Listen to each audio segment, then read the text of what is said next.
Me toca darle, ahí estamos grabando, en esta oportunidad me toca darles la bienvenida a este segundo panel del Congreso de Actualidad en Psicología.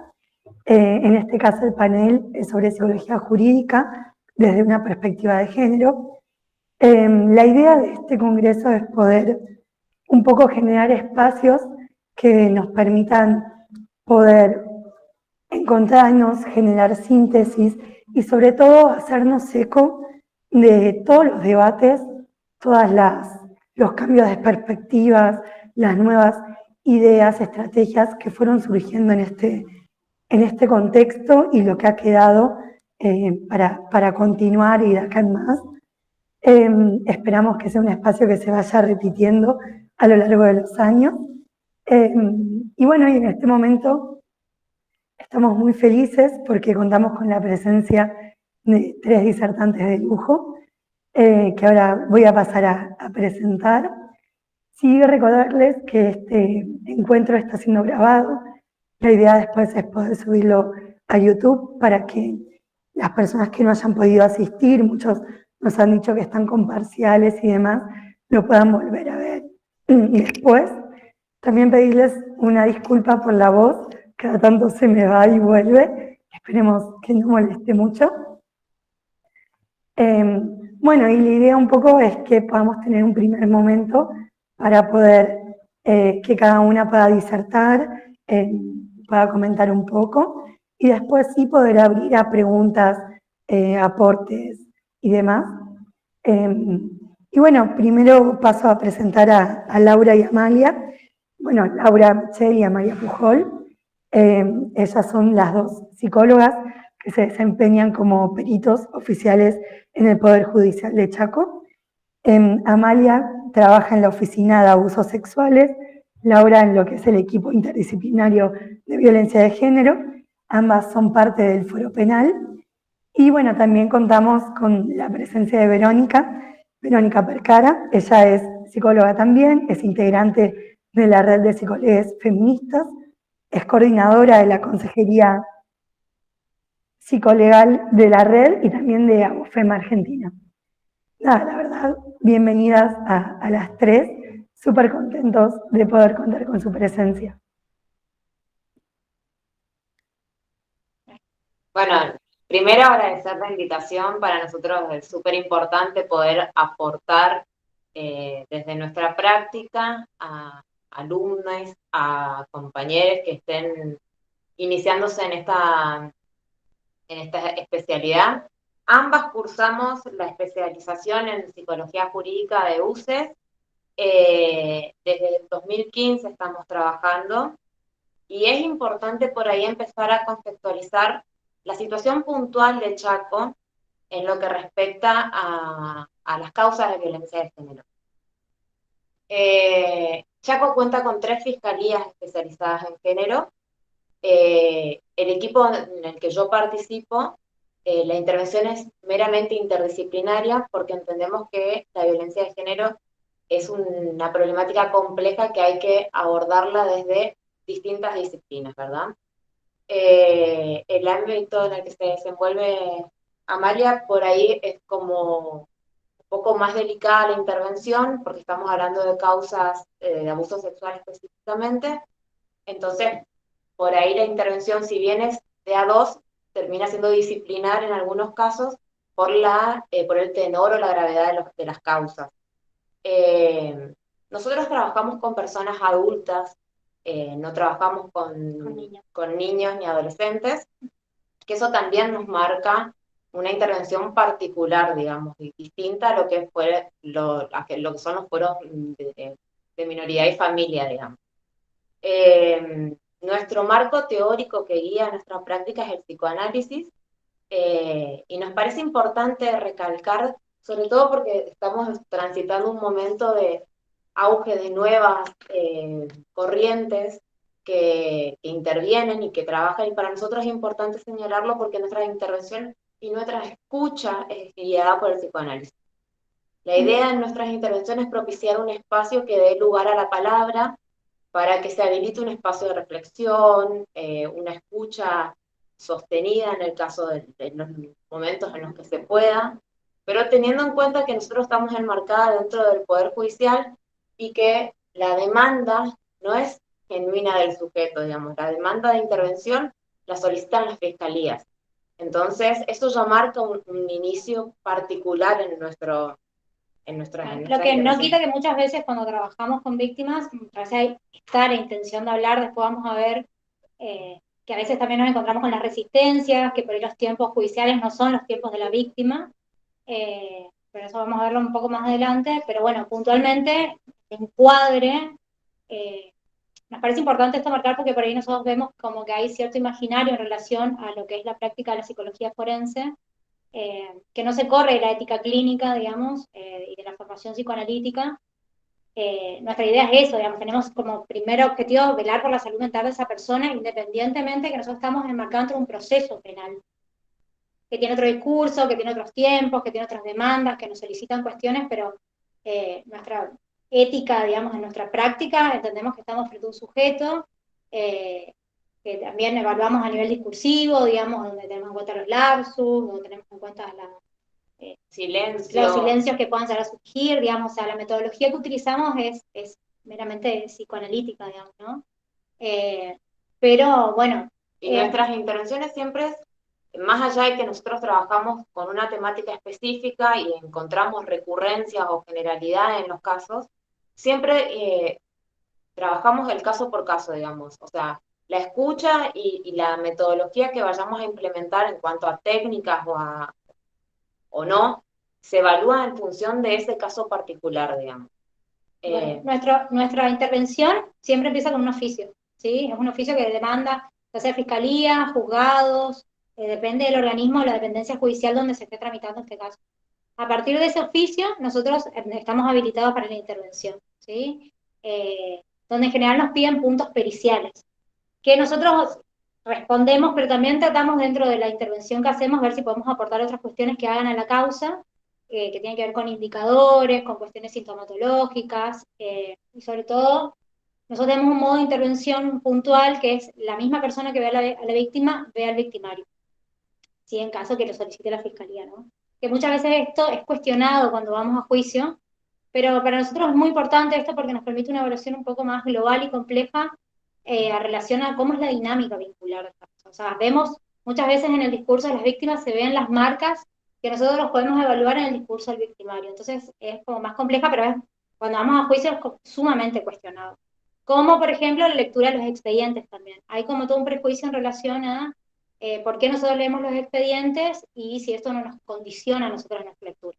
Claramente es prejuicioso, digamos, pero que es necesario leer un expediente porque nos da el marco situacional, digamos, en dónde estamos, qué estamos, que vamos a evaluar, digamos, ¿no? Claro, o sea, nosotros iniciamos por pedido de fiscalía en un proceso de investigación que se está iniciando, digamos. Claro. Cuando nosotros vamos a audiencias a juicio, venimos a presentar lo que nosotros analizamos en esa etapa. Algunas veces nos piden alguna actualización, no siempre, pero siempre que tenemos que ir a responder o a explicar o a profundizar lo que nosotros transmitimos en el informe es sobre esa primera etapa de investigación que se inició, ¿verdad? También es importante señalar que, como nosotros estamos enmarcados en el derecho, hay cuestiones procesales que son importantes tener en cuenta. Por ejemplo, la persona que es denunciada tiene derecho a negarse a participar de la entrevista porque, como la ley dice, no está obligado a declarar en su contra.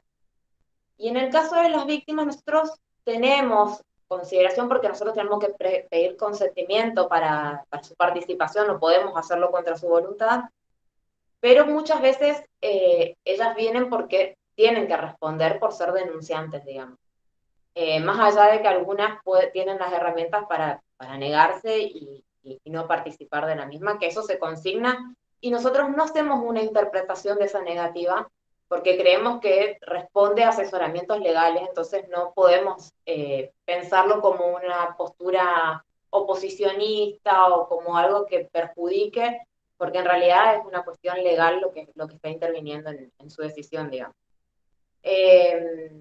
Los puntos de pericia son amplios, entonces esto también nos permite a nosotras poder hacer un despliegue y profundizar en cuestiones que por ahí hacen más a la modalidad vincular que a cuestiones específicas de lo meramente pericial, digamos, o psicológico. Y por ahí la intervención con trabajadores sociales, que es interdisciplinario por eso, digamos, nos permite también tener un análisis más abarcativo de la situación real en la que se encuentra la persona que está denunciando, digamos, para tener en cuenta cuestiones económicas, por ejemplo. De la localidad en la que está viviendo, porque no todos son de la capital, sino que tenemos personas que viven en pueblos un poco más alejados, que tienen otras modalidades de vincular, digamos, eh, y bueno, y eso se considera y se consigna en los informes, digamos. Bien. También otra cosa que hacemos mucho y que, bueno, en esta época de pandemia, que después vamos a ver con qué nos encontramos en relación al contexto de pandemia, pero es la evaluación de riesgo. Ver en qué situación de riesgo está y ver qué medidas se pueden tomar en ese contexto, digamos. En general, yo particularmente veo muchos casos donde ya pasó mucho tiempo, que son gente ya grande que denuncia abusos sexuales en la niñez, el hueso del ingreso, por decirlo de alguna manera. Pero también vemos muchos casos, hay por ejemplo situaciones de chicas de 20 años, por decir que viven todavía con su padrastro, bueno, todas esas cosas se evalúan y se trabaja con fiscalía, incluso se trabaja con otras instituciones, la idea es trabajar en redes para ver qué herramientas o cómo podemos manejar esa situación para sacar a esa persona de ese lugar, digamos, qué otras herramientas le podemos dar para correrse de ese espacio que está en absoluto riesgo, digamos. Sobre todo esto con el tema de la pandemia se vio bastante porque las intervenciones eran por videollamada, entonces estaban en la casa, con el victimario, es como bastante complejo. Esas fueron las cuestiones con las que nos encontramos en la pandemia.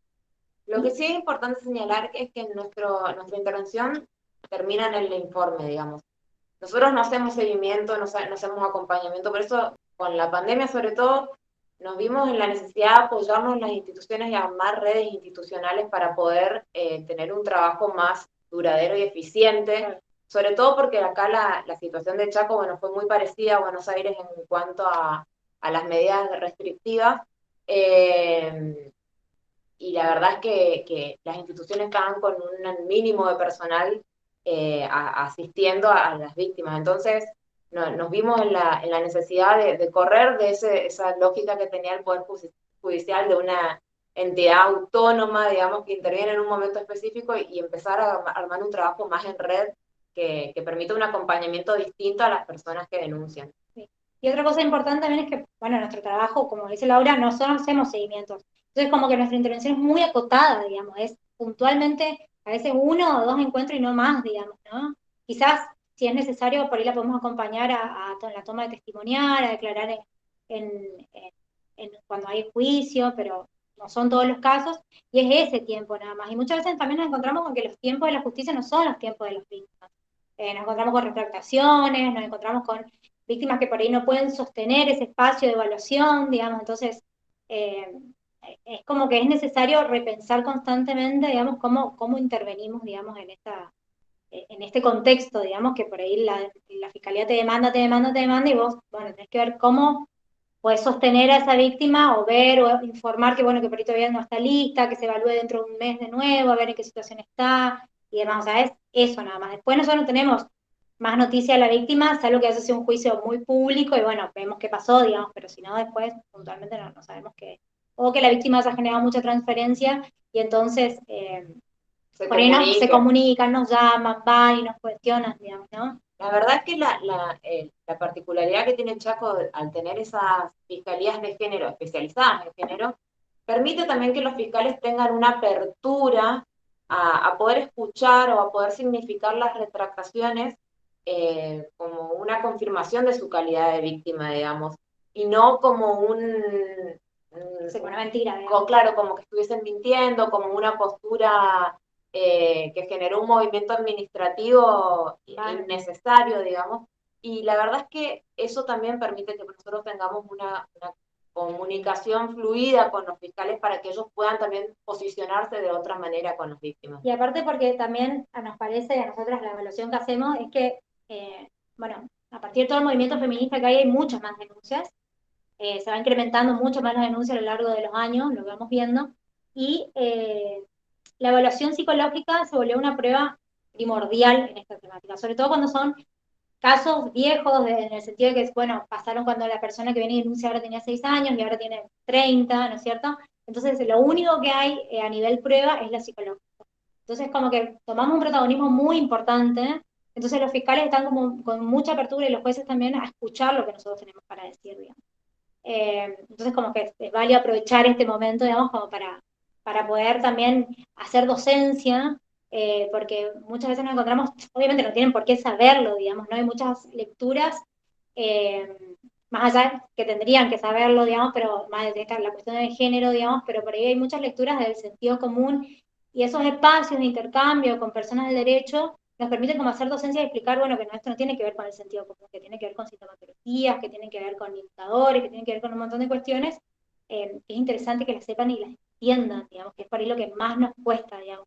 Sobre todo cuando son fiscales, por ahí quizás tienen como mucha antigüedad y que se manejaban quizás de otras maneras en otros tiempos, entonces como algo que ya está instituido y esto es un trabajo de movilización, de cambiar miradas, que creo que está pasando, digamos, cuesta mucho, pero es como que hay mucha apertura a esto, digamos.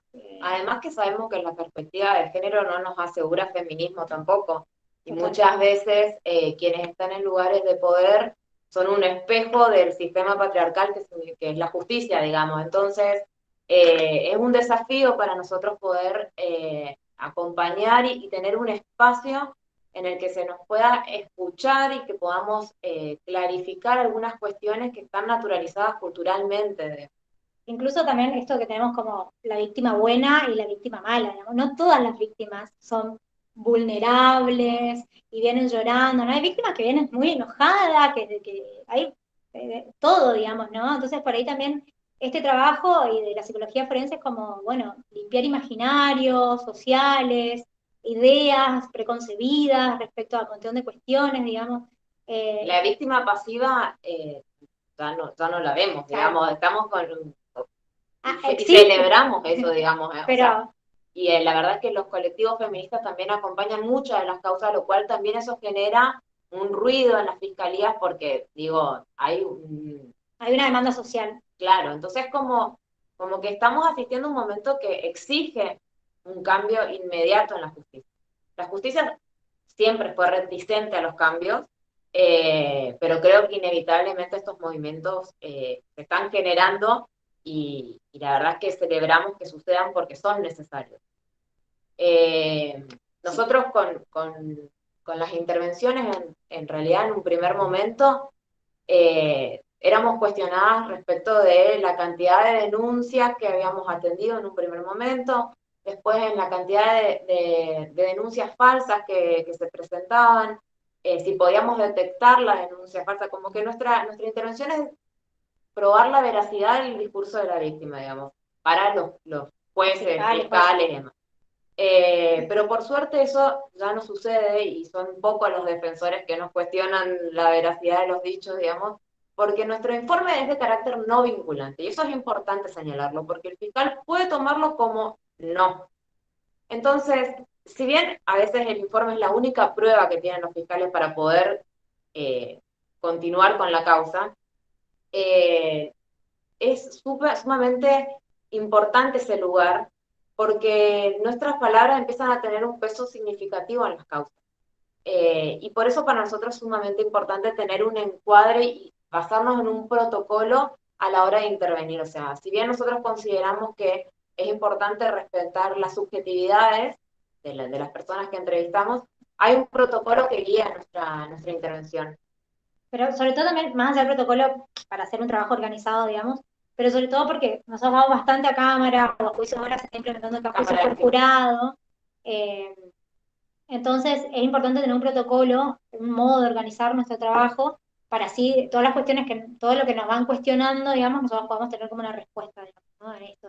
Entonces, siempre tratamos de manejar, de trabajar con un protocolo que obviamente se va adaptando, Se va actualizando. se va actualizando y se va adaptando a cada persona que nosotros vemos, digamos. Es decir, no a todas le tomamos técnicas, se evalúa, digamos, a ver si está en condiciones de hacer la entrevista. Cada caso es un caso particular, digamos, por supuesto, ¿no es cierto? Pero bueno, es necesario tener como un trabajo, como una estructura para poder ir organizándonos y sobre todo cuando nos llaman a declarar y demás, tener este orden, ¿no? Bueno, cada uno tiene su protocolo, en cada equipo tenemos un protocolo, pero en líneas generales, más o menos nos manejamos igual, que tiene que ver con, bueno, con lo que le decía hoy, con la lectura del expediente, que hacemos una lectura psicológica, no hacemos no evaluamos la prueba, digamos, sino que leemos y a partir de los elementos que están consignados en las actuaciones, incluso a veces, sobre todo en la oficina de Laura, que trabajan, hay muchos antecedentes, es decir, hay nuevas denuncias de las mismas personas, todo eso se tiene en cuenta a la hora de intervenir, incluso si hay antecedentes, vuelve a intervenir la misma dupla que ya intervino antes, digamos, como para no revictimizar. Y la lectura del expediente es esto, digamos, poder leer ahí las pruebas, ver cuál es la situación, qué es lo que se quiere evaluar, cómo es este proceso, digamos, de hacer una lectura de lo que se denomina como una lectura psicológica del expediente. Para guiar nuestra intervención también en cuestiones que hagan a la causa, porque en la entrevista pueden suceder que la entrevistada brinde información que no sea significativa para la causa y eso nosotros no lo consignamos, porque tiene que ver con una cuestión ética, con una cuestión de privacidad y que en realidad no favorecería ni entorpecería la causa. Así que nosotros puntualmente la lectura de clínica del expediente tiene ese objetivo, digamos, guiar la orientación de la entrevista. Claro, por ejemplo, en mi oficina nosotros vemos, si bien vemos abuso sexual, vemos diferentes situaciones de abuso, vemos intrafamiliar, extrafamiliar, digamos, o sea, es necesario por esta lectura porque no es lo mismo lo que uno va a evaluar en un caso o en otro, digamos, particularmente. Bueno, posteriormente a esta entrevista, lo que se hace, perdón, a la lectura del expediente es, bueno, fijar fecha para una entrevista, que es para nosotros como la técnica primordial, digamos, lo que el discurso del sujeto es lo más importante, por eso no necesariamente tomamos técnica, muchas veces se nos cuestionan por qué no tomamos técnica. Nosotros consideramos que la técnica puede aportar, como no, lo importante es el discurso, a nivel discursivo, digamos, qué está diciendo esta persona. Y que además la administración de las técnicas que por ahí en las instancias de juicio se nos piden que presentemos, nosotros aclaramos que las técnicas en sí mismas no tienen valor, sino que es un análisis en el contexto de entrevista. Y en función de eso se consignan los indicadores que vamos a consignar en el informe, digamos. Bueno, y antes también, por ejemplo, cuando iniciamos el trabajo, nosotros no tomábamos técnicas de las víctimas. Después, por medio de, bueno, de como conexiones con otros profesionales, Sí, con otras supervisiones. supervisiones y demás, vimos la importancia, por ejemplo, de tomar técnicas por ahí, genera como otro espacio donde pueden expresar de otra manera esto que les está pasando, y muchas veces moviliza, y por ahí cuando vienen como muy defensivas, la toma de la técnica es como que estimula esto, bueno, y ahí pueden como expresar un montón de sentimientos, angustias y demás, digamos, y nos parece súper interesante. Obviamente no tomamos a todas, hay algunas que no están en condiciones de atravesar una evaluación por medio de una técnica, digamos, pero bueno, si están en condiciones lo hacemos, y la verdad que era bastante prejuiciosa de nuestra parte no tomar directamente, y nos abrió como un nuevo campo y un nuevo como caudal de información que es bastante interesante, digamos, sobre todo, bueno, particularmente en oficinas, en general tomamos a la persona bajo la lluvia y es impresionante todo lo que va surgiendo a partir sobre todo de la parte oral de la técnica, es sumamente interesante. Bueno, a partir de eso, una vez que se finaliza eso, lo que se hace es, bueno, tomar todo lo que surge en el discurso, sobre todo lo que surge en las técnicas, hacer como una evaluación integral de todo lo que va pasando, y a partir de eso se elabora el informe. Que el informe para nosotros tiene como dos cuestiones. Una es informar, digamos, por supuesto, a quien lo solicita, los puntos periciales que solicita, pero también tiene como un valor terapéutico, ¿puedo decirlo? Terapéutico para las personas para que estamos nosotros. escuchando causas de violencia todo el tiempo, digamos. Nosotros entramos en el 2015 al Poder Judicial y desde ahí no dejamos de escuchar causas de violencia. Entonces, creo que también eso oficia de un proceso terapéutico para nosotras, para poder, claro, para poder, además que la intervención al ser acompañada, más allá de que sea interdisciplinar o disciplinar, ya también nos da herramientas para poder sostener la escucha ante prácticas crueles y que realmente impactan en nuestras propias subjetividades. Entonces, la elaboración del informe nos permite también como, bueno, tomarnos el tiempo, consideramos los tiempos subjetivos de la víctima, pero también los nuestros a la hora de poder redactar y poder transmitir las situaciones de riesgo, las situaciones de vulnerabilidad en las que se encuentran atravesando, digamos. Y puntualmente el tema de la pandemia, Bueno, creo que a todos nos llevó como una organización y reorganización de todo acá. El primer tiempo de la pandemia fue de encierro absoluto, no podíamos salir nadie de su casa, salvo para cuestiones muy particulares, o sea que todos empezamos a trabajar tipo home office y solamente se veían casos como muy graves, ¿no? Solo eso, y si se habilitaba una presencial era porque era realmente muy grave el caso. Pero Que eran los la menos, definición de gravedad la estipulaba la la fiscalía, fiscalía. no nosotros, digamos. Claro. Y en función de eso se solicitaba intervención. Bueno, así que se habilitó, bueno, el trabajo por medio de videollamadas, digamos. Realmente nosotros consideramos que la videollamada no suple lo que es la entrevista de psicología presencial. O sea, se pierde un montón de información porque nosotros al hacer la evaluación tenemos en cuenta lo consciente, es decir, gestos, un montón de cuestiones, digamos, que hacen a la entrevista, que en las videollamadas las perdemos. Pueden surgir quizás otras cuestiones, habría que verlas, digamos, pero nosotros siempre consignamos en el informe que la videollamada no suplía a la entrevista psicológica sí misma, Claro, ¿no? además había cuestiones que también eran interrupciones para la evaluación, digo, la falta de internet, las condiciones habitacionales, muchas veces las víctimas estaban con los hijos ahí que estaban escuchando, y eran situaciones que condicionaban un poco la Bueno, producción que se sí, podía... por ahí trabajamos con una población como que no tiene acceso a internet, Claro, que tiene un teléfono y bueno, se puede hacer una llamada, pero había que ver si no estaban con el mismo victimario ahí, digamos, si ya claro. lo habían sacado de la casa, si estaban los hijos, si los hijos lo podían dejar en algún lugar o no. Bueno, así, varía un montón de cosas, de cuestiones, incluso en algún momento cuando ya se habilitó un poco ir trabajo Presencial. presencial, o sea, nosotros podíamos ir a la oficina, pero la gente no. Entonces, digamos, desde la oficina haciendo videollamadas, digamos. ¿No?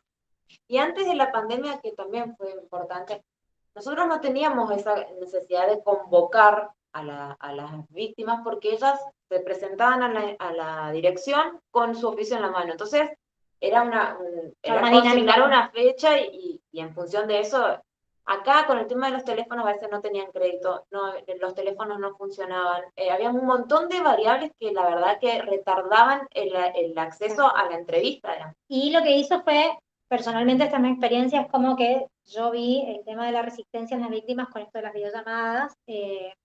Es impresionante, es muy difícil contactarlas, que vengan. Por ahí quizás la fiscalía, eh, al darle el oficio y mandarlos, como que pareciera ser como funciona como un lugar más de justicia, de poder, no sé cómo decirlo. Entonces ellas iban, digamos, ¿no?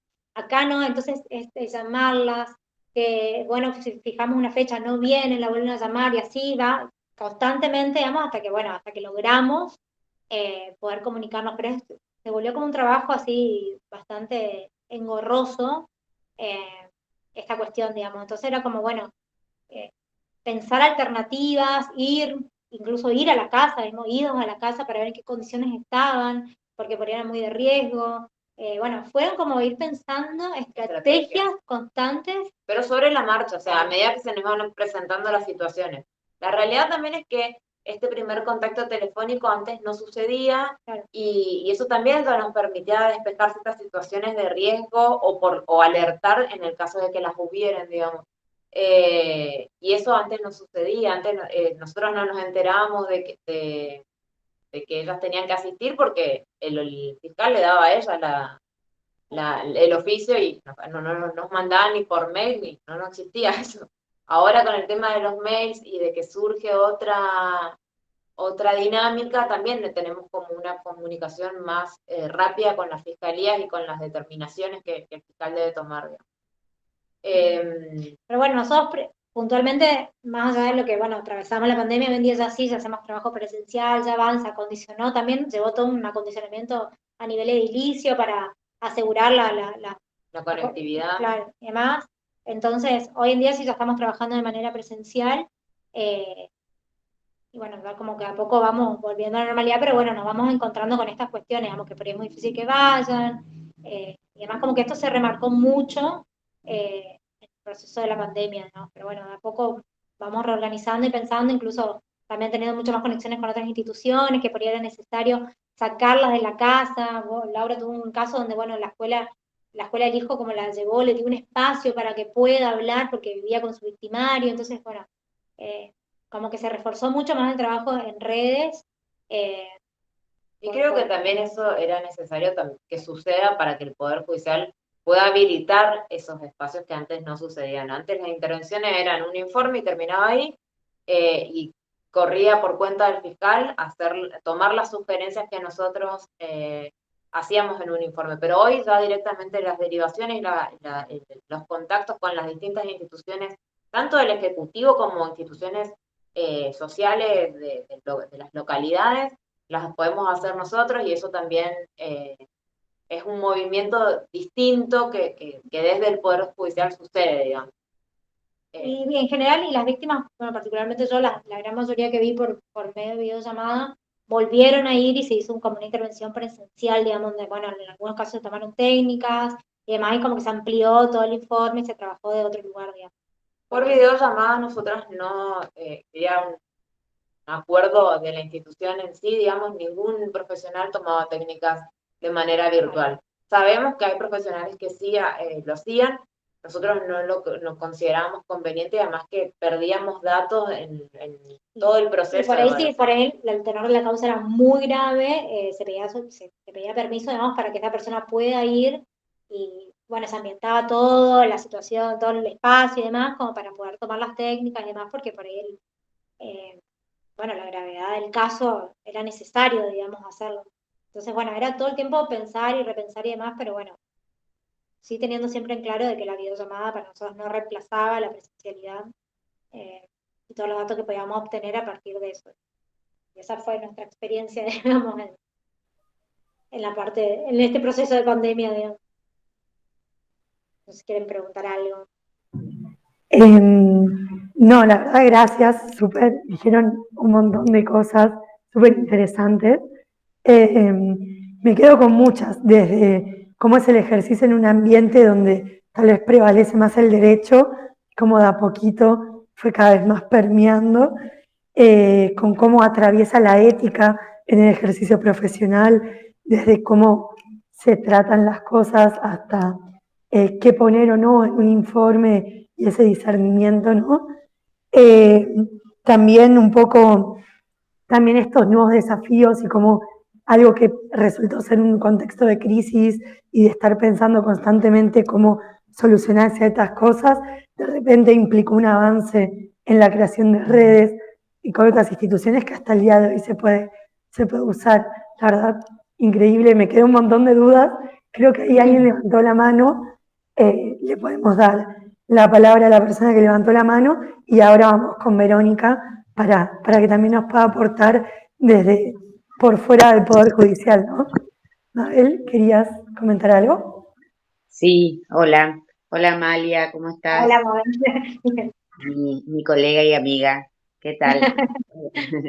Una preguntita con respecto yo también soy, para los demás participantes, también soy psicóloga perito, pero del juzgado de niñez, adolescencia y familia de otra ciudad del Chaco, de la segunda ciudad del Chaco.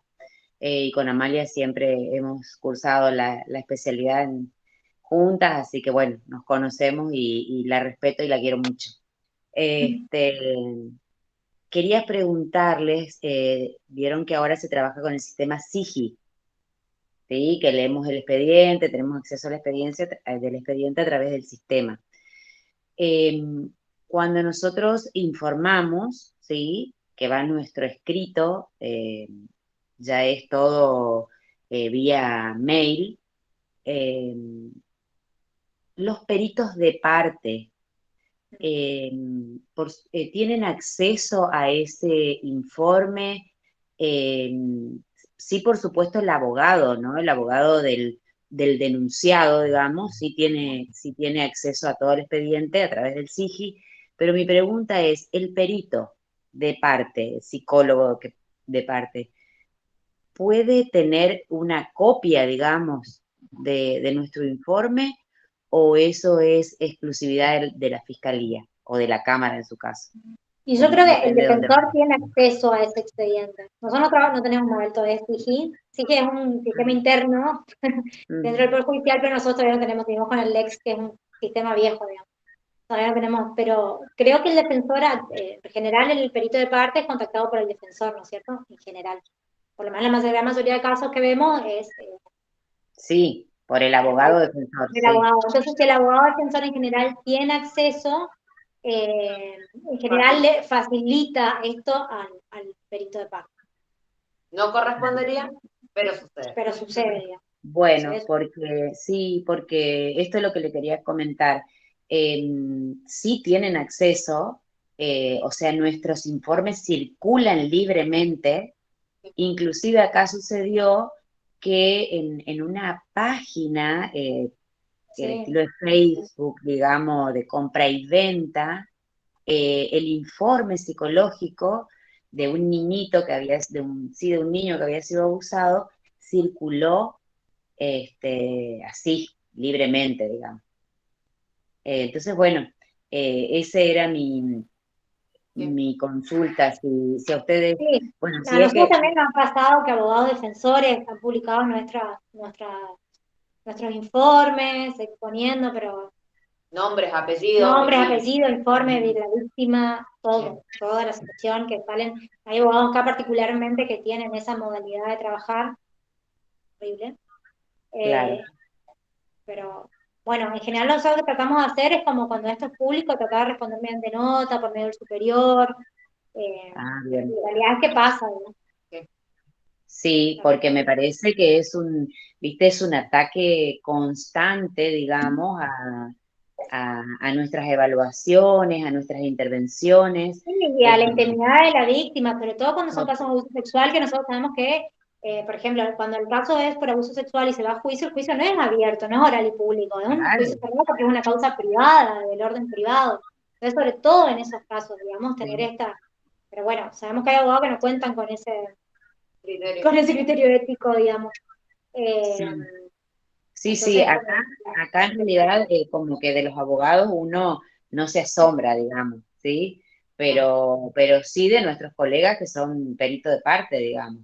bueno, sí. Entonces, sí, Hemos tenido en nuestra experiencia colegas que han grabado, Ah, sin que nos demos cuenta, las entrevistas. y sin informar, Sin digamos, informar. ni a la entrevistada, ni a... Incluso tenemos abogados que quieren participar de las entrevistas. Que ah, les sí, asegura, por sí, sí, supuesto, que no. Bajo claro. ningún punto de vista, para eso está habilitado el perito de parte, digamos, ¿no? Y el perito de parte siempre de las mismas disciplinas, porque también pasa de que solicitan psiquiatras participar de la intervención y en realidad no estamos evaluando bajo los mismos Sí, el lineamientos. mismo Más allá, paradigma, digamos, ¿sí? entonces no, respondemos que no damos De no lugar a eso. evaluar. O sea, cuando nos informan quién es el perito, si es psiquiatra, hacemos una nota diciendo que no puede, y lo mismo un abogado tampoco puede participar, obviamente, No, digamos. no, no, por ¿Qué supuesto haría, sí, pero digamos, ahí? sí hacen Eh, el intento, sí hacen el intento algunas veces. se hace el informe y se dice que la fiscalía se Yo creo que en estos casos, Mabel, deberíamos ampararnos en la institución para responder y velar por la intimidad y la privacidad de las víctimas, digamos. Desde ese lugar hacer un descargo o preservar a los entrevistados desde el marco institucional que los poderes tienen, digamos. Claro, Y desde ahí responder. bien. Bueno, Bueno, chicas, muchas gracias, muy interesante. Un gusto escucharte gracias. siempre, María. Gracias. no, la verdad súper interesante porque esto como entra en juego la ética profesional, más en situaciones tan sensibles y vulnerables, así que buenísimo, súper pertinente la pregunta. Y un poco para continuar, quería pasarle la palabra a Verónica y después sí, de nuevo poder abrir un espacio de preguntas y aportes para las dos disertantes, las tres disertantes, obviamente. Verónica, tienes la palabra. Gracias, Cami. Bueno, gracias por el espacio. La verdad es que está buenísimo estar acá, que es un espacio de estudiantes, que alguna vez todas estuvimos por acá, así que está buenísimo. Lo que dijeron las chicas me dejó la verdad embobada, súper interesante el trabajo que hacen también. Ya nos vamos a poner en contacto probablemente desde la consejería para articular.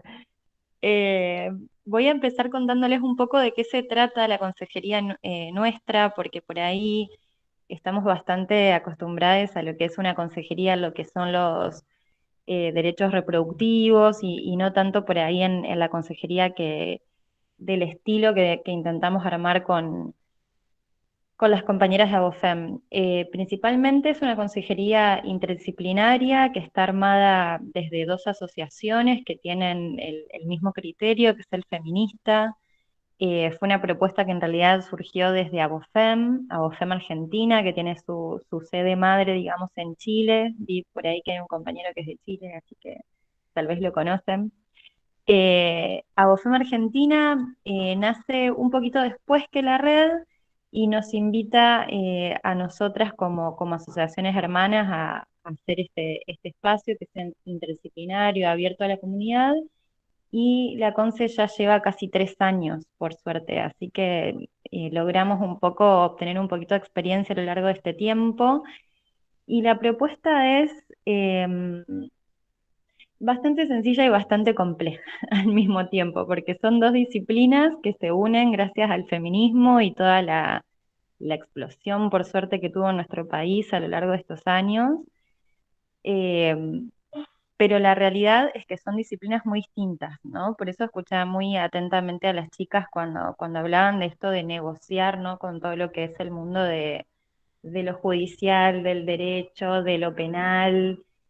Definitivamente hay criterios que son muy distintos y que fue todo un desafío para nosotros, ¿no? Como establecer un espacio que sea seguro, que tengamos criterios unificados. Entonces creamos como una suerte de concepto que nos funcione como objetivo, que fue el de la fusión, ¿no? Como aparte la mayoría de nuestros equipos están integrados por mujeres, entonces la idea siempre fue que actuemos desde nuestra formación, pero también desde nuestra humanidad, ¿no? Desde estar ahí en la colaboración para que alguien se pueda sentir contenida y asesorada, informada y todo lo demás. Pero bueno, volviendo un poquito a lo que es la propuesta del espacio, nosotros ofrecemos consultas que son completamente gratuitas y están abiertas a la comunidad, específicamente a lo que son mujeres y disidencias. Y esas consultas están integradas siempre por al menos dos profesionales que representan a cada una de las disciplinas, una psicóloga y una abogada, todo el tiempo. Y trabajamos, como les decía, mucho en lo que es esta fusión. Es decir, cuando las personas ingresan a lo que es el dispositivo de consejería, hay una presentación previa donde se especifica quién es la psicóloga y quién es la abogada, pero después las intervenciones son mixtas, es decir, por lo general las personas que integran los equipos tienen experiencias en lo que es psicología jurídica, atención en violencia, que es como el fuerte de consejería también. Las abogadas tienen un perfil también muy contenedor, entonces desde ese lugar intentamos también ofrecer un poquito un servicio que haga la diferencia en algún punto, ¿no? Em, Consejería tiene distintas áreas internas. Una es la administrativa, que justamente se encarga de todo lo que es la recepción de las personas, un área de seguimientos, que es lo que continúa lo que es la consulta en sí misma, y el área de atención, que es lo que contiene la consulta. Un poco les cuento cómo es el circuito. Originalmente nosotras atendíamos a lo que era la casa de la red de psicólogos feministas que estaba acá en Ciudad de Buenos Aires, en Caballito. Después por la pandemia esa casa se terminó perdiendo, fue una lástima, pero atendíamos ahí presencialmente. Lo que hicimos en un inicio fue empezar con una modalidad de mails, es decir, las personas nos escribían a nuestra dirección oficial, que es ahora consejeriapsicolegal@gmail.com. Después cuando termine, si quieren, se las vuelvo a repetir. Las personas nos escribían ahí, le dábamos un turno y eh, casi de inmediato en ese momento accedían a lo que era la consulta presencial en ese lugar. Y ahí estaban los equipos, bueno, funcionaban. Y después teníamos un área de seguimientos que también era por mail, que más o menos a las 2 o 3 semanas les volvíamos a escribir para saber si habían utilizado los recursos, porque por lo general, gracias Cami por escribirlo, va todo junto, no se olviden. Eh, después les voy a contar igual bien cómo funciona seguimientos, pero lo que terminó pasando con todo este circuito y la pandemia fue que obviamente no pudimos sostener la presencialidad, nos tuvimos que mudar a todo lo que son estas plataformas, Meet, WhatsApp, como que probamos todas las plataformas habidas y por haber, nos terminamos quedando con Meet y fuimos perfeccionando lo que fue nuestro mail de primer contacto, porque a veces todo esto de la virtualidad depende mucho de varias cuestiones que tienen que ver básicamente con los recursos que tienen las personas, ¿sí? Porque por ahí tenemos como muy naturalizado que todos tenemos celulares inteligentes, todos tenemos internet, todos estamos viviendo en un lugar donde podemos tener una charla tranquila y a veces esas variables no se dan y hacían que las consultas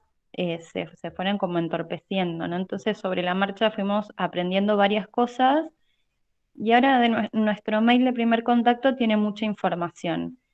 Primero y principal, algo que es muy importante, que es que Consejería no funciona como un dispositivo de emergencia. Es un dispositivo que funciona a través de turnos y que es de asesoramiento, información y contención.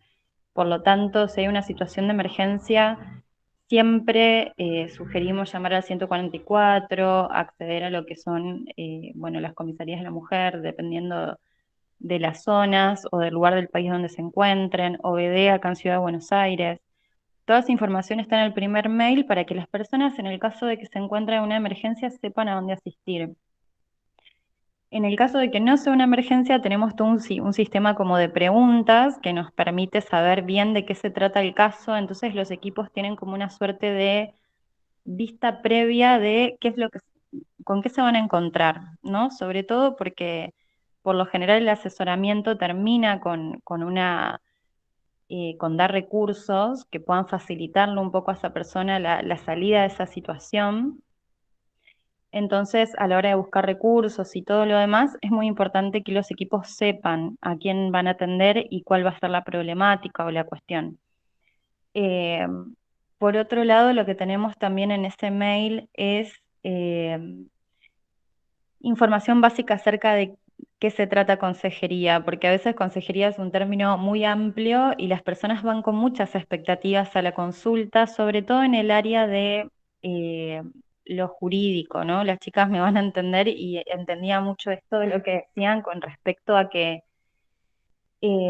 hay un juego de poderes ahí también, ¿no? Y a veces hay mucho puesto sobre la denuncia, hay mucho puesto sobre yo vengo acá para que me ayuden y me solucionen y me resuelvan, y a veces eso no se puede hacer, incluso con denuncia de por medio, ¿no? A veces es eso lo que estuvimos aprendiendo también a lo largo de este tiempo, que a veces la denuncia es un trámite burocrático y por supuesto que necesario y por supuesto que lo sugerimos siempre, pero no siempre es la solución de las cosas.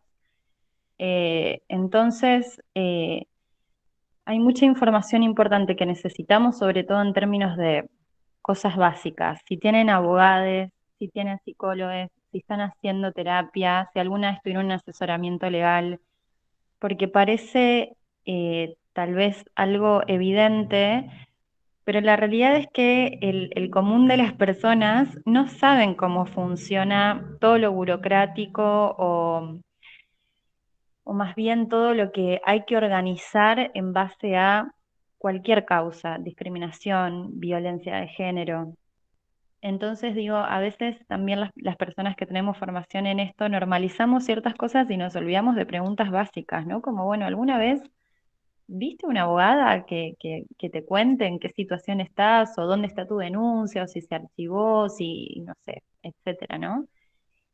Toda esa información la pedimos en ese mail, entonces cuando las personas llegan a la consulta, que por lo general estas personas son mujeres, eh, ya las profesionales tienen mucha información previa acerca de lo que se va a hablar y más o menos en 1 hora, 50 minutos se intenta como resolver y organizar sobre todas las personas que vienen. Los casos fuertes de consejería, por supuesto, son violencia de género. Creo que como en cualquier lugar que se encargue de cuestiones de género.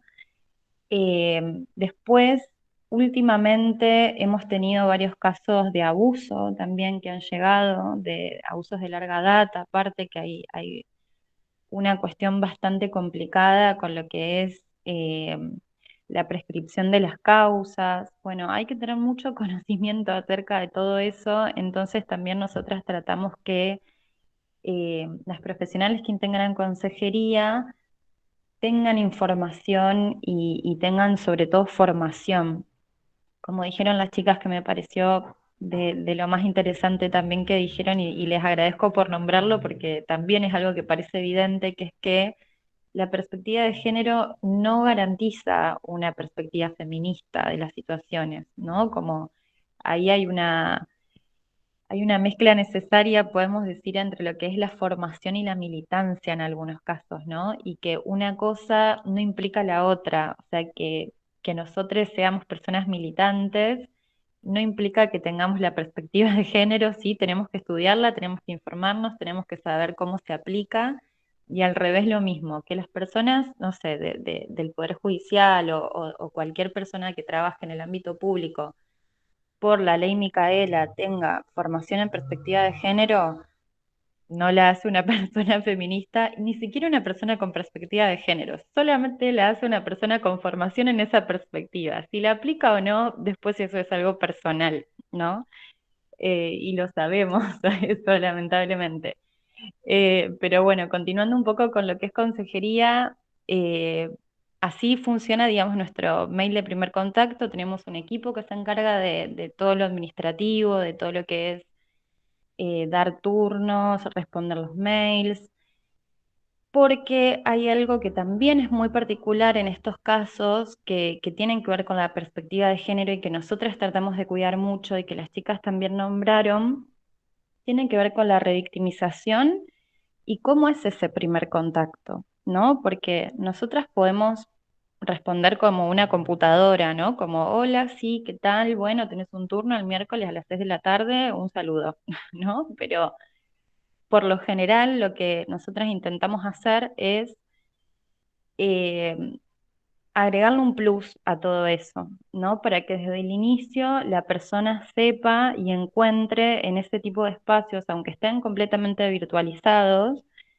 eh, una voz humana, ¿no? O perciba la voz humana del otro lado, que pueda dar respuesta sobre todo, porque son casos muy difíciles a veces, sobre todo los que implican también abusos de todo tipo.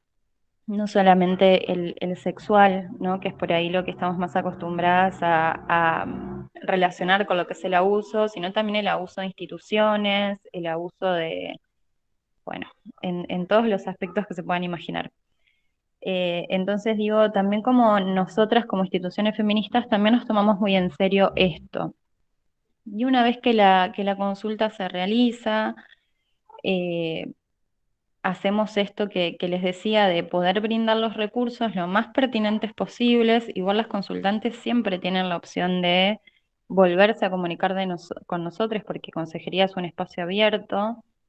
Pueden volver todas las veces que quieran, pueden preguntar y repreguntar, pero tenemos un espacio específico para eso, un área específica que es la de seguimientos, que como les decía, más o menos dentro de unas 2 o 3 semanas, dependiendo del caso, porque a veces hay casos que necesitan poner a andar muchos recursos, ¿no? Buscar una terapeuta, que a veces también nosotras tratamos de facilitar por ese lado, buscar patrocinio jurídico gratuito, ir a hacer la denuncia, y eso claramente no se puede resolver en 2 semanas, ¿no? Entonces intentamos un poco adaptarnos a esos tiempos, volvemos a comunicarnos y les preguntamos qué hicieron y cómo les fue.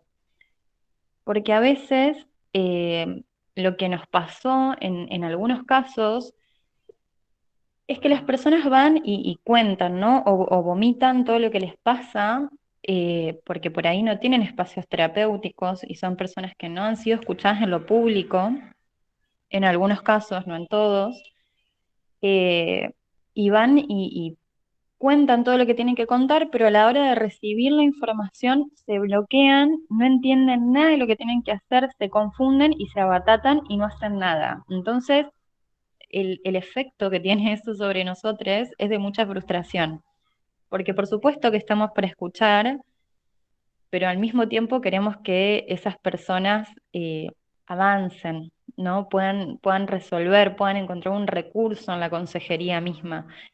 Entonces, si tienen que volver, vuelven, si tenemos que volver a repetirles todos los recursos, les repetimos.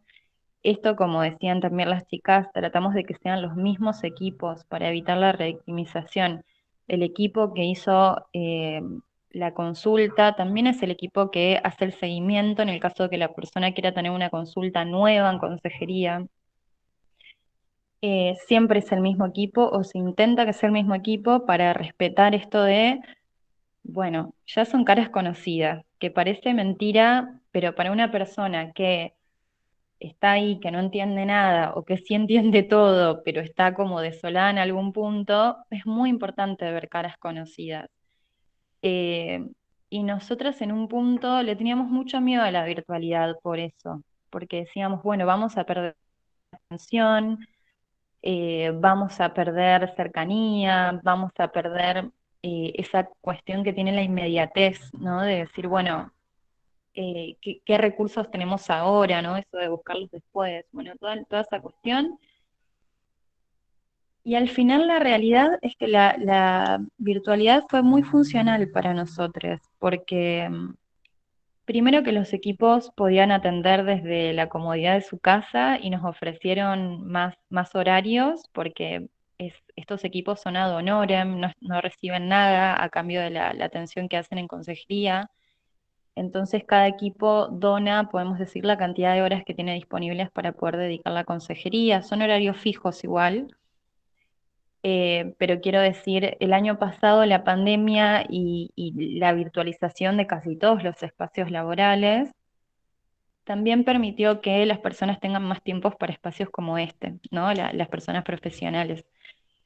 Y la verdad fue como un éxtasis para nosotros porque había mucha disponibilidad de equipos, había mucha demanda, por supuesto, eh, y la verdad pudimos adaptarnos muy bien y pudimos sobre todo establecer una suerte de protocolo para que las personas eh, sepan cuáles son las mejores condiciones, digamos, para tener una consulta con consejería, porque ¿qué nos pasaba?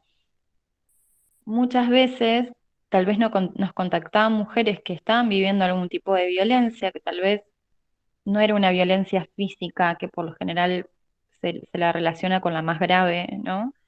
Pero sí una violencia psicológica, una violencia económica, y vivían con su victimario todavía. Entonces, qué difícil era en esas circunstancias tener una consulta en consejería, pero se les advertía justamente en el mail de primer contacto que no sé, si podían irse a otro lugar, que sea segura, de una amiga, de una madre, de una prima, de alguien que les pueda hacer de espacio seguro. Les advertíamos también que esto también nos pasaba en la presencialidad. Muchas mujeres traían a sus hijas, ¿no? Porque a veces no hay con quién dejarlos. Y lo que hacíamos en la presencialidad claramente era que alguna de las profesionales que estaba por ahí en el área de administración se quedaba con las niñas y mientras la mamá tenía la consulta, pero ahora en los hogares eso también era difícil, entonces les advertíamos que tal vez la conversación que íbamos a tener iba a ser sensible como para que la escuchen gente más pequeña, y la verdad es que las consultantes se iban adaptando muy bien a eso, se iban adaptando muy bien y cumplían bastante con el protocolo. Incluso en un momento lo que habíamos llevado adelante con este protocolo era que nos pasen la dirección exacta de dónde estaban en ese momento, en el caso de que, por ejemplo, se presentara el agresor y haya una situación que por una cuestión de espacios, los profesionales estén visualizando y entiendan que es de peligro, se pueda mandar, por ejemplo, a un patrullero del 911 a ese lugar. Fuimos como tratando de establecer todo lo que estaba a nuestro alcance para que las consultas se sigan llevando adelante y no se vean tan entorpecidas por el tema de la virtualidad. Y hoy en día, ya casi a año y medio que estamos funcionando así, la verdad es que nos fue bárbaro, y no solamente por el tema de que fuimos aceitando ciertas cuestiones, sino porque también nos empezó a pasar algo que tampoco esperábamos, que era que en la presencialidad recibíamos casos de Cava, de Conurbano, de La Plata, y ahora de repente estábamos recibiendo casos de España, de, bueno, no sé, de Córdoba, de todos lados. Entonces también nos obligó a repensarnos como dispositivo y a decir, bueno, ¿en qué casos podemos intervenir y en cuáles no? Porque primero que casi todas las personas que somos parte de los equipos, o vivimos en capital o somos de provincia de Buenos Aires, y no tenemos la certeza de cómo funcionan los dispositivos en otras provincias o cuáles son los mejores recursos.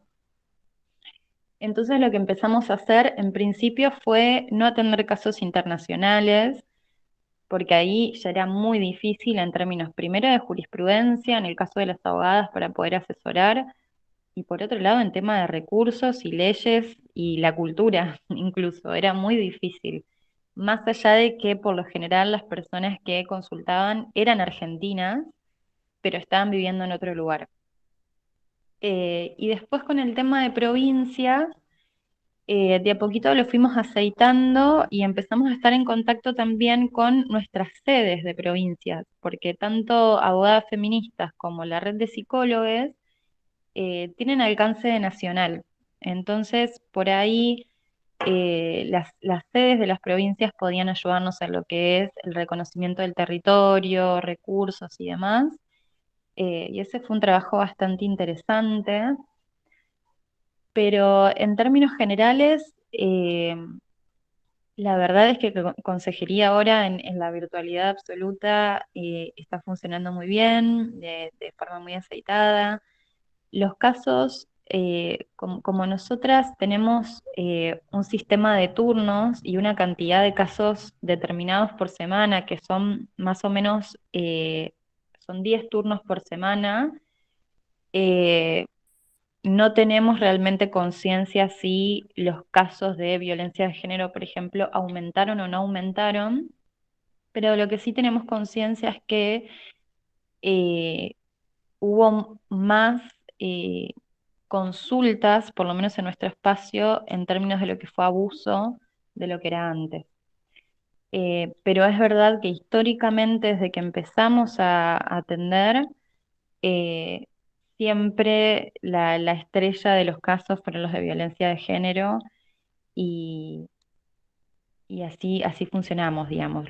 Muy poquito en lo que es discriminación, hay mucha consulta también en lo que es lo jurídico específicamente, que es donde la gente por ahí suele perderse un poco más. Hay muchas personas también que consultan, que esto es algo que creo que es lo enriquecedor desde lo profesional justamente en este tipo de espacios, que es que nos puede llegar un mail muy inocente, digamos, que diga, hola, necesito asesoramiento por, no sé, un régimen de comunicación, por ejemplo.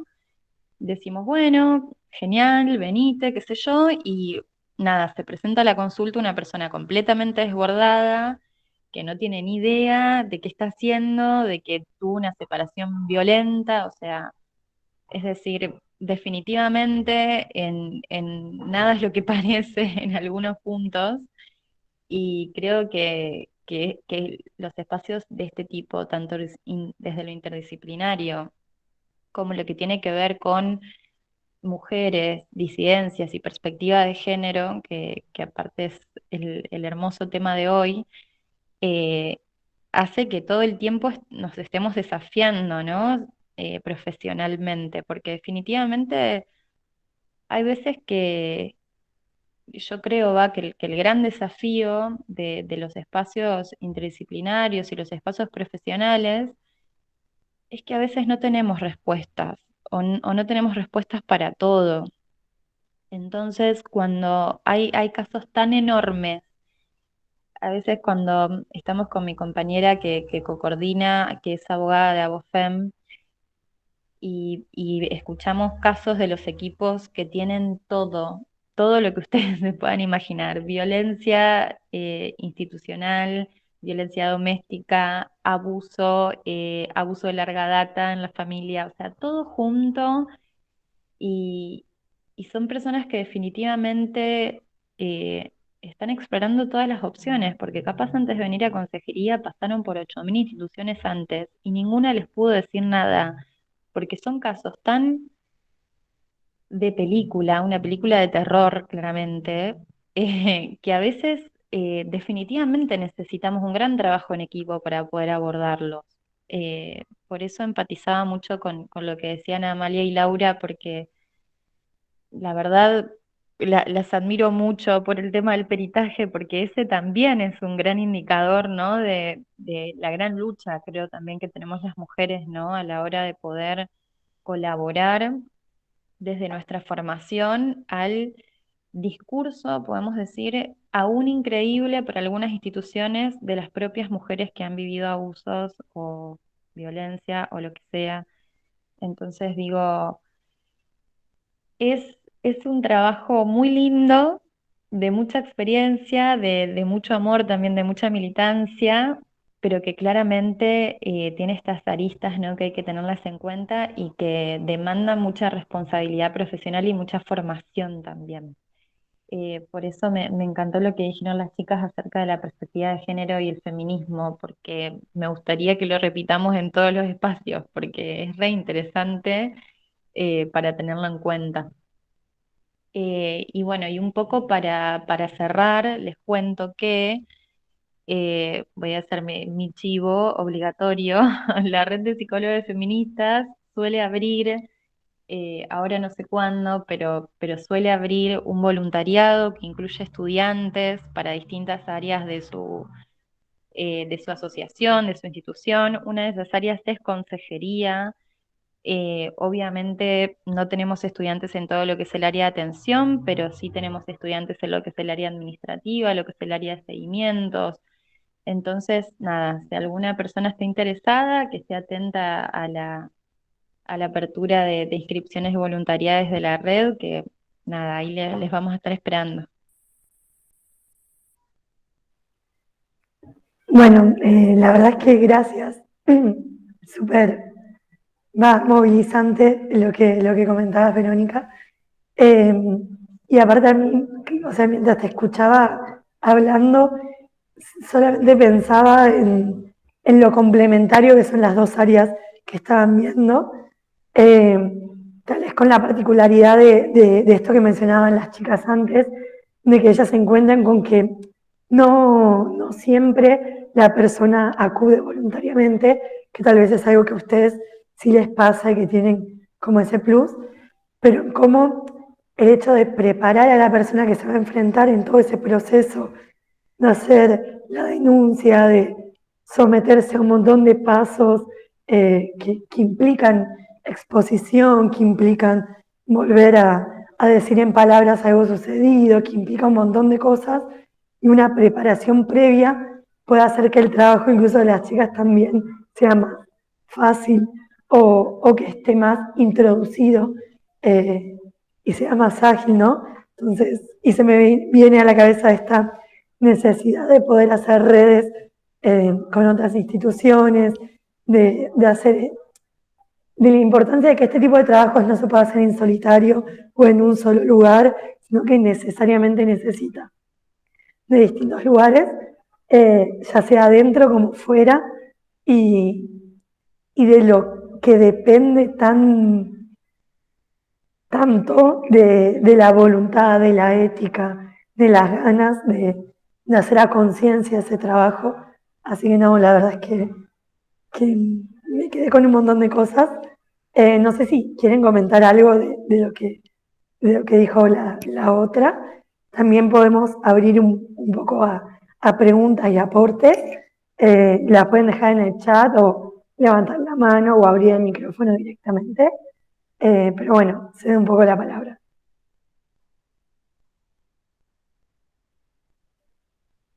Bueno, por ahí nosotros también veíamos, ¿no? La verdad que yo en mi oficina no, que a ciencia cierta no veo un aumento de casos de ingresos. Yo creo que por ahí nosotros mi oficina vemos mucho lo que es el tema de abuso sexual, y del 100% de casos de abuso sexual que entra, el 98% es intrafamiliar, así que supongo que el contexto de encierro, si bien no es determinante obviamente, pero seguramente ha incrementado mucho más, supongo que la violencia de género también, pero bueno, hacia en oficio, o sea, lo que nosotros nos llegan, la verdad, no- no sé si hay un incremento. Sí, lo que nosotros veíamos es que las situaciones de pandemia han generado como un agravamiento quizás en sintomatologías como trastornos de ansiedad, ataques de pánico, donde aparece ese síntoma y por ahí muchos acceden a terapias sí, a situaciones psicoterapéuticas, digamos, donde, bueno, por primera vez pueden quizás poner en palabras esto que les sucedió hace mucho tiempo y a partir de eso deviene la denuncia.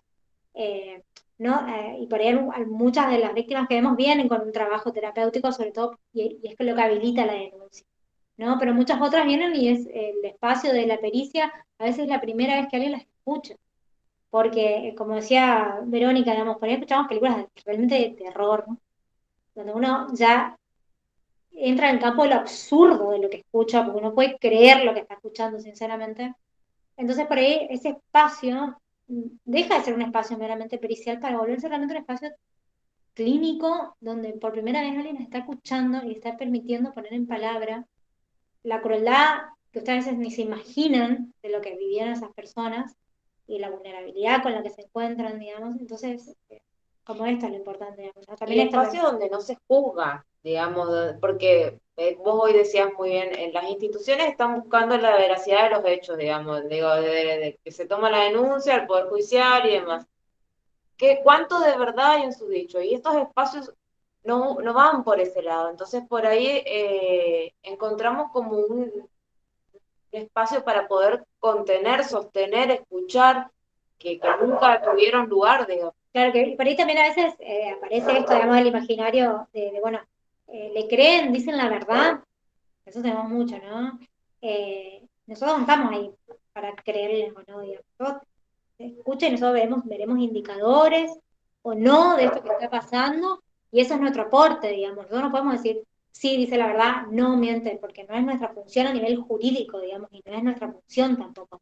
Nosotros dejamos que la palabra circule, que esta persona pueda, y muchas veces nosotros vemos el indicador y vemos que realmente es así, digamos, claramente, pero no, bueno, no es nuestra función en un juicio, por ejemplo, decirlo, digamos, ¿no?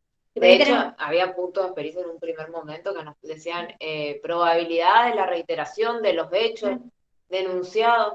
Y como en términos de probabilidad, nosotros no podemos hablar de si esto va a suceder. En el caso que haya revinculación o que se ponga situaciones de riesgo, y sí, posiblemente, digamos. sí, o por ahí vamos a juicio y nos preguntan, ¿y usted le cree? Bueno, una compañera tuvo como una respuesta muy, muy genial donde le dijo, bueno, no es una cuestión de creencia, es una cuestión de ciencia. No sé si le creo o no le creo. Puedo ver estos indicadores que se trabajan a nivel científico, digamos, ¿no? Eh, entonces, bueno, esto, por ahí, es como difícil, digamos, el trabajo, cuando uno se encuentra con un discurso que es absolutamente diferente al nuestro, digamos, que es todo un trabajo constante, digamos, tratar de encontrar puntos de conexión donde se pueda trabajar, digamos es sumamente difícil, ¿no? Y el trabajo en soledad creo que es Imposible. imposible, impensado, y todos los que se les ocurra, digamos. Eh, el acompañamiento de dos profesionales escuchando, asesorándose, pensando estrategias incluso a la hora de intervenir, es lo que ayuda a que uno pueda sostenerse en estos Sí, y espacios, lo que digamos. pasa incluso propiamente dedicados, digamos, a la salud, que no tienen que ver con el peritaje, siempre, nosotros siempre sugerimos que si no están haciendo terapia, que vayan, se les deriva a centros de salud, se les derivan si tienen obra social, se les deriva a algún psicólogo, se le da número al mismo hospital, digamos, se trabaja también con el mismo hospital para poder hacer las derivaciones.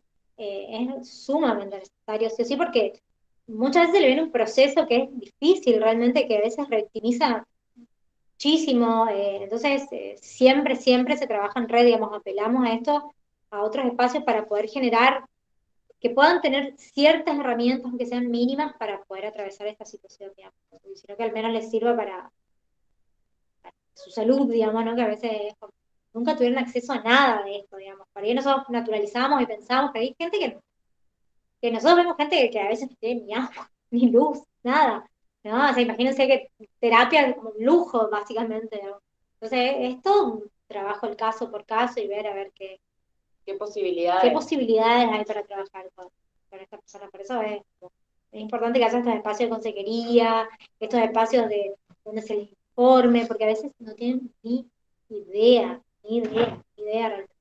A veces trabajamos con personas muy carenciadas en todos los sentidos. Entonces, es necesario, el trabajo en redes, yo creo que es esencial sobre todo para que las personas puedan atravesar estas situaciones, digamos, porque es complejo hasta llegar a un juicio,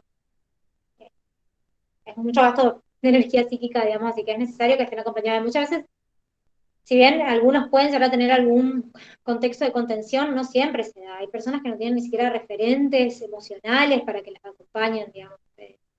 Entonces, es muy complicado. Y sí, a veces muy frustrante. El trabajo en violencia es frustrante, claramente, A veces muy frustrante. porque a veces las respuestas que ellas tienen no son las que nosotros esperamos, y no es porque ellas estén en contra nuestro, nos estén haciendo algo, sino es porque no pueden, en este momento no pueden, y la verdad que eso frustra, eso angustia. A mí me tocó intervenir en un caso que creo que fue el que más me movilizó, que era una chica que su madre se la entrega a su pareja para que quede conviviendo con él, digamos, víctima de aberraciones. eh, Puede denunciar, la policía no responde como debe, el agresor vuelve a la casa, se recrudecen las prácticas de violencia, hasta que ella puede volver a denunciar y recién ahí la trasladan a un hogar. Tuvimos como unas intervenciones diferentes al resto de los casos porque necesitábamos un espacio para poder procesar esa información, porque ella lo que podía narrar de las prácticas de violencia era clarísima. Tenía una posibilidad de detallar minuciosamente las prácticas que sufría. Sin embargo, éramos nosotras las que necesitábamos como espacios distintos para poder elaborar eso que estábamos escuchando.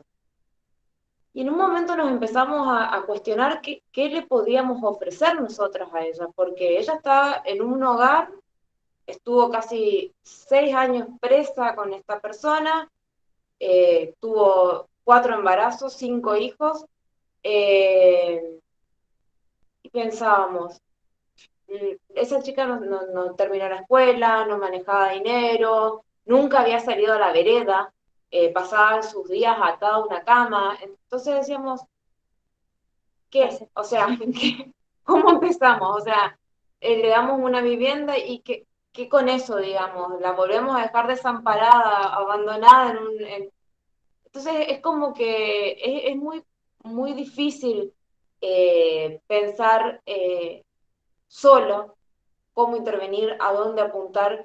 eh, y ese fue uno de los casos que más instituciones intervinieron. Entonces, de hecho, es uno de los casos que va a haber a juicio por jurado, frente a lo cual ya estamos con pánico, pero es uno de los casos que realmente nos movilizaron y que requirió que todas las instituciones nos sostengamos en un mismo criterio a la hora de intervenir.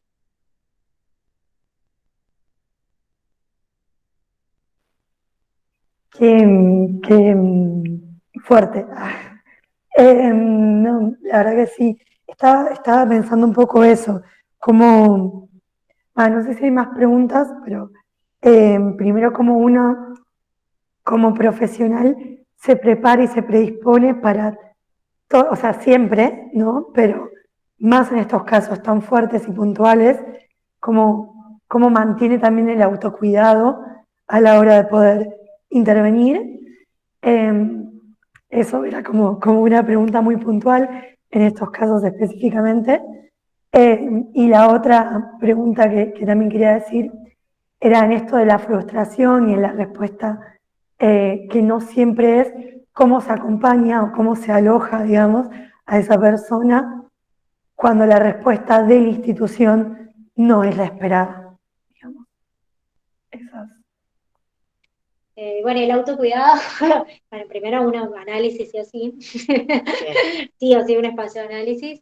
Creo que los espacios, después de tener colegas, bueno, para mí particularmente en mi caso, en mi oficina, tener colegas que acompañan esto, poder hablarlos después que terminan las entrevistas, hacer el informe, contactar con otros profesionales, pensarlo a los casos, pensar, todo eso hace al autocuidado, digamos, poder, esto que uno piensa, ver reflejado en el otro también da alivio, poder trabajarlo, escribirlo, todo eso es parte del autocuidado, digamos. Y también capacitarse, porque Capacitarse. digo, es una obligación, pero también forma como un ejercicio Supervisiones. en los profesionales para poder ir generando espacios nuevos de reflexión en la justicia, digamos, que sabemos que es tan quieto, tan rígido, tan cuadrado en ciertas cosas. Y es sumamente importante porque a nosotros también nos permite armarnos de herramientas para poder justificar y posturas y procedimientos, digamos. Y después lo otro, bueno, hay veces que se puede hacer cosas que no, y uno tiene que lidiar con eso, digamos. Es parte del proceso del trabajo, es sumamente frustrante, pero uno ingresa al Poder Judicial con un montón de expectativas y demás, pero bueno, a medida que va avanzando uno se va dando cuenta de la realidad y bueno, va aprendiendo a Que elegir las batallas.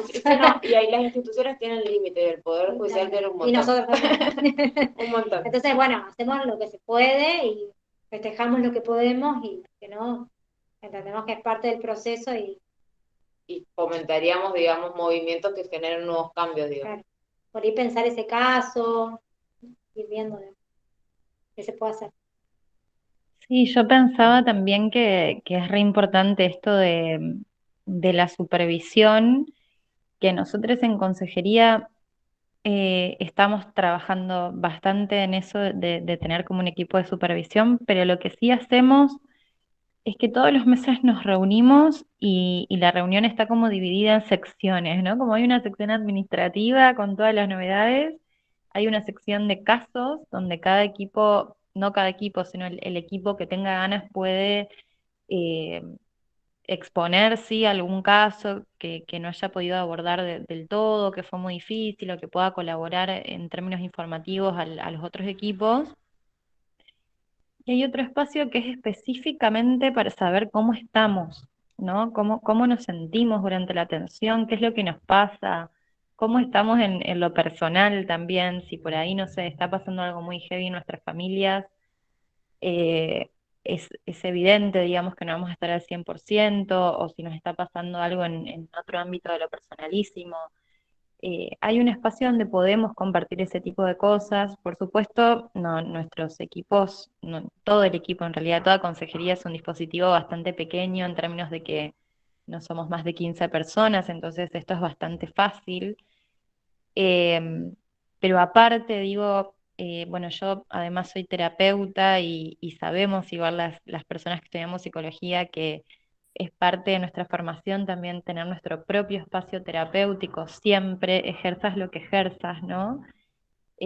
Nuestros espacios específicos de supervisión y justamente que son los de autocuidado, y pensaba un poco, y esto más para chusmear que para otra cosa, yo empecé el ejercicio de la profesión trabajando en la línea 144, y ese fue un trabajo muy, muy difícil porque era prácticamente de escucha activa todo el tiempo que estábamos ahí. Y yo en ese momento de mi vida, después de que pasó un tiempito, me sentí descuidada como profesional, porque justamente sentí que faltaban estos espacios, ¿no? Estos espacios de saber cómo nos sentimos, de saber qué nos pasa, de saber cómo intervenir mejor en los casos, de saber qué decir cuando no tenemos nada para decir, de saber entender y de leernos cuándo estamos quemadas, cuándo tenemos que decir basta por un ratito, por un tiempo, por una semana. Todas esas cosas creo que como profesionales de la salud mental tenemos que entrenar, porque si nosotros no estamos bien, no les digo al 100% porque no sé bien qué es estar al 100%, pero si no estamos bien con lo que estamos haciendo, con lo que estamos escuchando, con las intervenciones que nos creemos capaces de hacer, va a ser muy difícil que desde ese lugar podamos colaborarle a alguien, ¿no? Entonces creo que ese tipo de cosas son interesantes en términos del autocuidado. Bueno, gracias a ambas. Agustina creo que había levantado la mano. No sé si querías comentar algo. Hola, buenas tardes. No sé si se me escucha bien. Sí, Por ahí sí. por mi internet, por eso también apago la cámara. Primero que nada, quería agradecer este espacio porque la verdad, muy productivo. Me he enganchado en las dos ponencias, me han parecido súper interesantes. Y quería hacer una pregunta respecto al Poder Judicial ahí en Chaco. Si tienen algún espacio de contención para cuando, por ejemplo, las víctimas llegan a fiscalía, hacen la denuncia, sabemos que son tiempos a largo y a corto plazo, como en relación a la demora. Por ejemplo, llegan a hacer la denuncia, tienen que esperar 2 horas para, no sé, ir al cuerpo médico o hablar con la fiscal. Entonces, por ejemplo, en Santiago del Estero se ha implementado un área que se llama área de contención, donde alojan a estas personas que llegan a hacer la denuncia hasta que, bueno, por ejemplo, tienen que ir al cuerpo médico. Es un área donde, por ejemplo, los chicos tienen juguetes, las mamás se pueden sentar, pueden desayunar, y se trata de bajar lo que es la angustia. Obviamente se busca no revictimizar, pero sí se trata de que esta angustia sea alojada, eh, tratando de que en el discurso no llegue a tocar la situación traumática o el hecho, sino que, por ejemplo, donde se les informa que sigue después de realizar la denuncia o que se hace en el cuerpo médico, con quién pueden hablar, por ejemplo, en este caso de Verónica, con la consejería o redes de apoyo.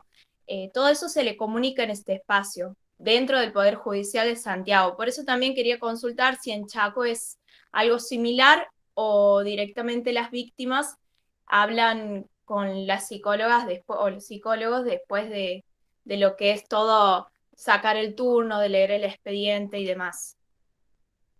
Chaco no cuenta con esos espacios, pero la verdad es que el tener fiscalías de género permite también tener una apertura a los tiempos con los que cuenta la persona que viene a denunciar, digamos.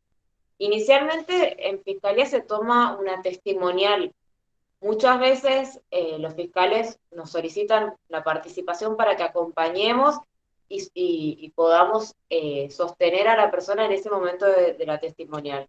Con respecto a la derivación a otras instituciones, como será el cuerpo médico forense o a nuestro servicio, antes de que exista esta fiscalía, se le daban una pila de papeles que ellos tenían con la dirección de cada lugar y arreglarse, digamos, y la víctima tenía que ir una por una, encima con unas distancias bastante importantes, digamos. Hoy se hace un trabajo diferente respecto a eso. Se tienen en cuenta los tiempos, a veces no hace falta que haya al cuerpo forense del Poder Judicial porque basta con la intervención en el hospital o en comisaría. Entonces se tienen en cuenta esos procedimientos previos antes de hacer un recorrido por instituciones, digamos. Y con respecto a nuestras intervenciones, cuando nosotros vemos que es necesario una intervención prolongada, nosotros tenemos habilitado la elaboración de un informe preliminar, que es un informe de urgencia, de riesgo, donde nosotros señalamos que es necesaria la inmediatez de disposición de medidas, por ejemplo. Y el proceso de evaluación corre con otros tiempos. Entonces nosotros estamos resguardados, que avisamos, que alertamos la situación de riesgo y en otros tiempos, en otros espacios, podemos trabajar con ellos de una manera más terapéutica. Y eso Fiscalía le otorga validez a ese primer informe, aunque espera al final para poder continuar con lo procesal, digamos. Igual, no en todos los casos, pero en muchos sí nos piden una evaluación previa, a ver en qué condiciones está, y si está en condiciones de brindar testimonio. Y a veces en el mismo informe ese, bueno, se sugiere el acompañamiento. Igual ellas por ley, las víctimas por ley pueden ir acompañadas por cualquier referente emocional que ellas quieran, digamos, eso es una cuestión legal. A veces no tienen, a veces vamos nosotros, a veces vienen con su mamá, vienen con su tía, o sea, esto está habilitado, digamos, por ley, así que... sí, Eso era muy cuestionado por los abogados, pero por suerte al haber fiscalías especializadas, claro. los fiscales tienen una postura contundente respecto a eso, y no dan lugar a determinadas intervenciones, o incluso en la toma de testimoniales antes intervenían los defensores, que ahora no dan lugar, digamos, a esas cuestiones. Más allá de que por cuestiones procesales pueden participar en la toma de la testimonial. Pero la verdad que si bien no hay un espacio específico como vos lo planteas, hay otra apertura por parte de las fiscalías para poder respetar los tiempos subjetivos sobre todo. Y por ejemplo, si no están en condiciones de declarar, se respeta que no están en condiciones de declarar, se sugiere un tiempo de espera y se le vuelve a evaluar y se está en condiciones de declarar. Así se trabaja, digamos, no es que las obligan, digamos. Claro. Bueno, muchas gracias. No. Sí, la verdad que en Santiago del Estero se implementan también este tipo de cosas porque llega mucha gente del interior de Santiago, gente que, bueno, que no ha tenido formación, mucha gente que, por ejemplo, no sabe ni subir una escalera, no sabe ni lo que es una escalera, entonces uno es tan impactante porque uno ve cómo gatean en la escalera, son realmente situaciones muy crudas y que estos espacios han sido creados para lo que, bueno, ustedes mencionaban, esto de cómo el conocimiento es poder, y más allá que hay gente que bueno, está en situaciones complejas, eh, bueno, uno poder darle esa mirada humana, como decía Verónica, que bueno, que muchas veces falta.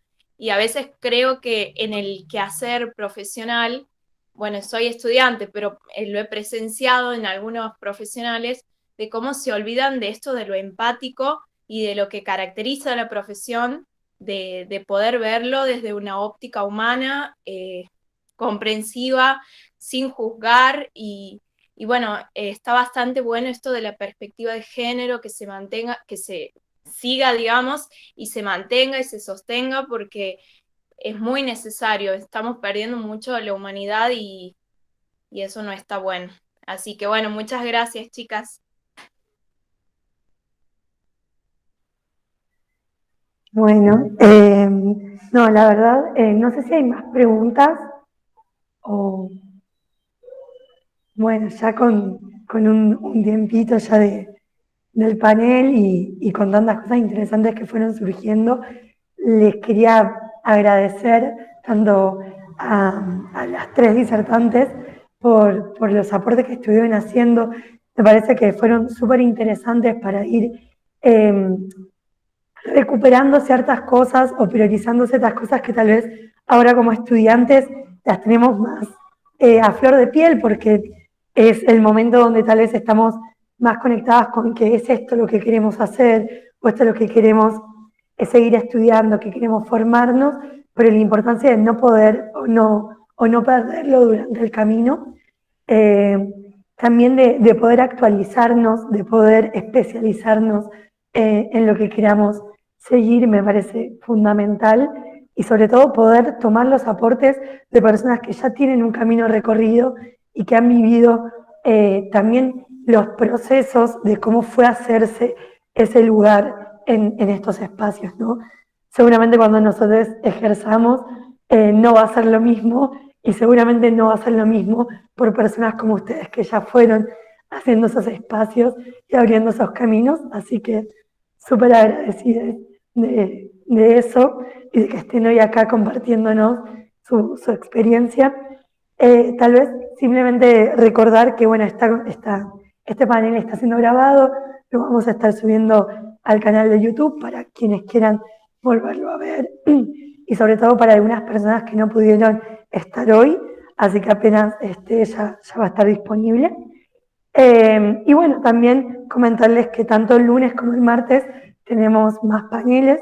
El lunes sobre psicología y fortalecimiento de redes comunitarias y el martes sobre psicología y nuevas comunicaciones, estos desafíos post pandemia. Así que nada, invitarlos a que también puedan participar. Y bueno, desde ya agradecerle la presencia a todos, pero bueno, sobre todo a nuestras disertantes. No sé si quieren agregar algo más. Oh, No, simplemente agradecer, agradecer, sí, agradecer el espacio y esperamos que se repita y que les haya servido la sí, experiencia. Y lo que le sí. compartimos, la idea era que espero que haya aportado algo y bueno, agradecer y nada, de verdad que se repitan porque está bueno el intercambio, incluso entre provincias de cómo se trabaja. eh, por ahí hay provincias que tienen otras ideas que nosotros no, tomarlas, pensarlas, digamos, eso está buenísimo, digamos. Sí, totalmente. Gracias por el espacio y bueno, y espero que si hay personas acá que les interesa todo lo que es el camino de lo que es el género y el feminismo, nada, se formen, se acerquen a las instituciones que estamos trabajando con eso, y bueno, y sigamos creciendo para nada, tener una sociedad y un mundo y un país más igualitario. Perfecto. Bueno, nada, eso, muchísimas gracias. Y bueno, nos estaremos encontrando en otras oportunidades. Y bueno, y el lunes en el siguiente panel. Un gusto. Chao. Muchas Chao, gracias. gracias. Chau, chau.